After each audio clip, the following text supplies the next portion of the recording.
ஒன்றிய அரசின் பட்ஜெட் தாக்கலாக உள்ள நிலையில் ஜனவரி 29ஆம் தேதி திமுக எம்பிக்கள் கூட்டம் நடைபெறும் என்று தலைமை கழகம் சார்பில் அறிவிக்கப்பட்டுள்ளது.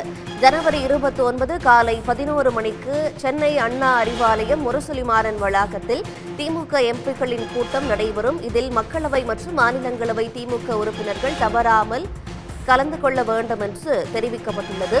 விவரங்களோடு செய்தியாளர் அன்புச்செல்வன் இணைகிறார். அன்புச்செல்வன், ஜனவரி 29 திமுக எம்பிக்கள் கூட்டம் நடைபெறுது. எதற்காக இந்த கூட்டம்? தலைமை கழகம் தரப்பில் என்ன சொல்லப்பட்டிருக்கு? ஒன்றிய அரசினுடைய நிதிநிலை அறிக்கை 2025-26ஆம் ஆண்டிற்கான நிதிநிலை அறிக்கை என்பது பிப்ரவரி 1ஆம் தேதி தாக்கல் செய்யப்பட இருக்கிறது. பொதுவாக பல்வேறு விதமான எதிர்பார்ப்புகளும் கோரிக்கைகளும் இருக்கக்கூடிய சூழ்நிலையில் நிதிநிலை அறிக்கை எவ்வாறு இருக்கும் என்ற ஒரு எதிர்பார்ப்பும் நிலவிக் கொண்டிருக்கிறது.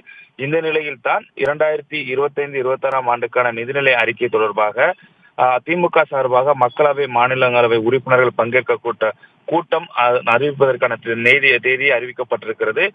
திமுகவினுடைய தலைவரும் முதலமைச்சருமான மு.க. ஸ்டாலினுடைய தலைமையில் மக்களவை மாநிலங்களவை உறுப்பினர்கள் கூட்டம் வருகிற 29ஆம் தேதி புதன்கிழமை நடைபெறும் என அக்கட்சியின் பொதுச் செயலாளர் துரைமுருகன் அறிவித்திருக்கிறார். ஆகவே சென்னை அண்ணா அறிவாலயத்தில் இருக்கக்கூடிய முரசொலிமாறன் வளாகத்தில் புதன்கிழமை காலை 11 மணி அளவில் இந்த கூட்டம் நடைபெறக்கூடிய கூட்டத்தில் மக்களவை மாநிலங்களவை உறுப்பினர்கள் அனைவருமே தவறாது கலந்து கொள்ளுமாறு கேட்டுக்கொள்ளப்படுவதாக திமுகவினுடைய பொதுச் செயலாளர் துரைமுருகன் வெளியிட்டிருக்கக்கூடிய அந்த அறிவிப்பில் தெரிவிக்கப்பட்டிருக்கிறது.